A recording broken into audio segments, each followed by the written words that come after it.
আমার স্কুলের এমন ব্যবস্থা করি।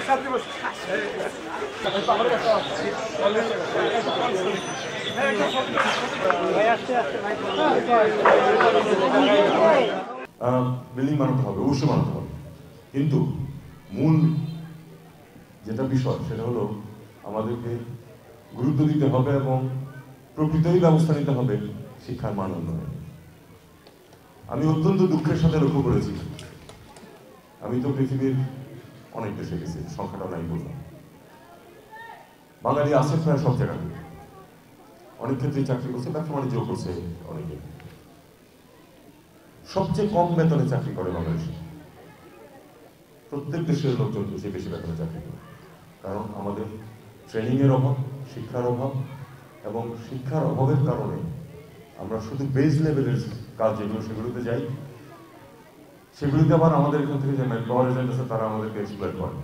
আমি এটা তাদের মুখের উপরেও বলি যে আপনারা প্রচন্ডভাবে এক্সপ্লয়েট করতেছেন। নেপাল থেকে মালয়েশিয়াতে একজন কর্মী যায় 1,25,000 টাকা, আমাদের এখান থেকে যায় 3,75,000 টাকা, একই কাজের জন্য একই বেতন। এটা আমাদের রাষ্ট্র ব্যবস্থার একটা ব্যর্থতা, রাষ্ট্র ব্যবস্থার ব্যর্থতা, কারণ এই মানুষগুলির বিরুদ্ধে আমরা কোনো ব্যবস্থা নিতে পারিনি, শাস্তির উদাহরণ তেমন নেই।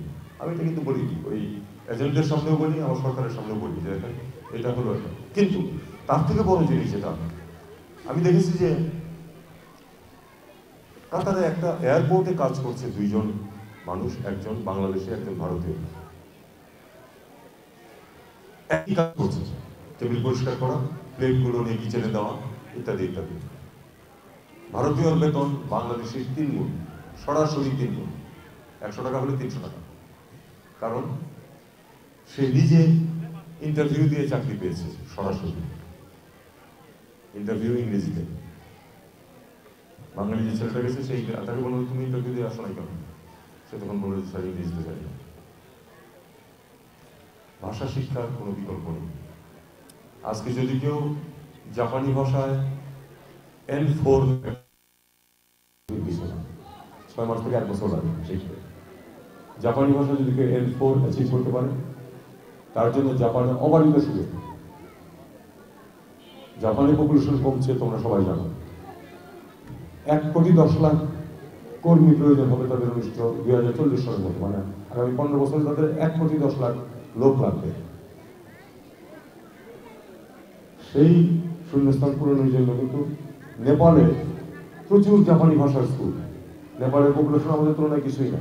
নেপাল থেকে ইতিমধ্যে 2.5 লাখ মানুষ কাজ করছে জাপানে, আমাদের এখান থেকে 30,000, নেপালের 2.5 লাখ হলে আমাদের কিন্তু 10 লাখ হওয়ার কথা, পপুলেশন যদি হয়ে যাবে, সেটা হচ্ছে না।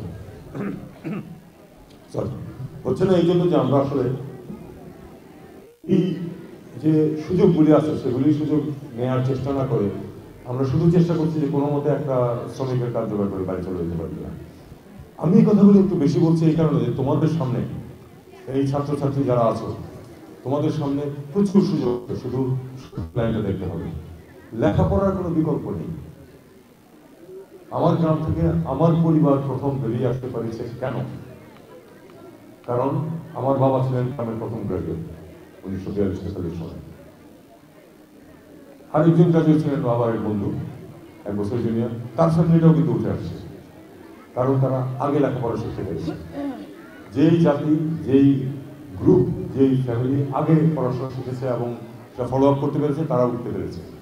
আমি তোমাদেরকে শুধু এইটুকু বলবো, লেখাপড়ার দিকে মনোযোগী হোক, কারণ এর কোনো বিকল্প নাই, আমাদের কোনো শর্টকাট নেই।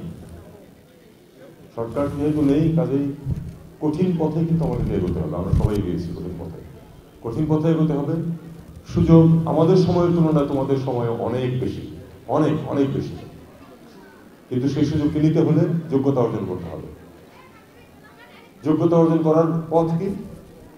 নিজের কাজকে ঠিক মতো করা, পড়াশোনা ঠিক মতো করা। আমি শুধু তোমাদেরকে বলবো, উপদেশ দেওয়ার কিছু না, কিন্তু এটাই পথ।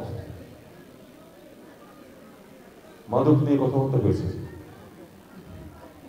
মাদকের কিন্তু একটা ওয়ান ওয়ে জার্নি, এটাতে ঢোকা যায়, এটা দেওয়া যায় না।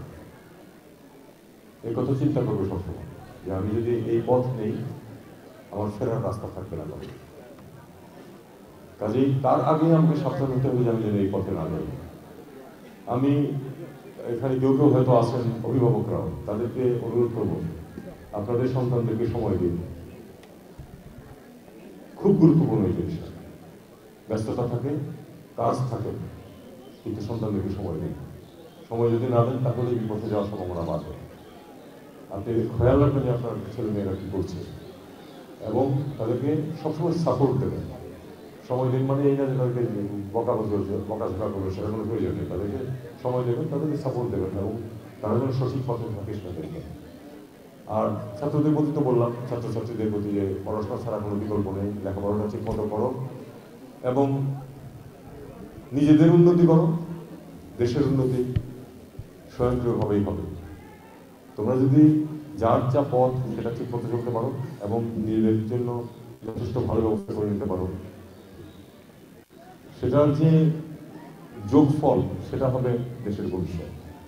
ভবিষ্যৎ তোমাদের জন্য বিশাল ভালো ভবিষ্যৎ অপেক্ষা করছে, কখনো হতাশ হবে না। আমরা অত্যন্ত কঠিন সময়ে পার করে এসেছি। 1974-এর দুর্ভিক্ষের কথা আমাদের জেনারেশন জানে, এরপরে যাদের জন্ম অথবা 70-এর দশকে যাদের জন্ম তারা হয়তো মনে নেই। খুবই কঠিন সময় ছিল। খুব কম পরিবার ছিল যাদের 3 বেলা যথেষ্ট পরিমাণ খাদ্যের ছিল। অনেকেরই চাকরির বেতন হয়ে গেছে ইনফ্লেশন বাড়ার কারণে যে 100 কেজি চালের বেতন পয়সার সমান। চিন্তা করুন, তার মানে 5,000 টাকা 6,000 টাকা আজকের বাজারে কি করে চলতে পারে সেই সময়। কিন্তু হতাশ না হয়ে সেই সময় কিন্তু আমাদের জেনারেশন আমরা এগিয়ে যাওয়ার চেষ্টা করছি। আমরা জানতাম খারাপ সময়টা কেটে যাবে, তোমাদেরকেও এটা বলি, আমাদের একটা অস্থির সময় চলছে, কিন্তু এই সময় কেটে যাবে, ভালো সময় আসবে। সেই সময়টাকে ক্যাপিটালাইজ করতে হবে, সেই সময়টাকে ব্যবহার করে তোমাদেরকে এগিয়ে যেতে হবে। উপদেশ দেওয়ার কিছু নেই, শুধু নিজের কাজটা ঠিক মতো করো আর পড়াশোনা করো।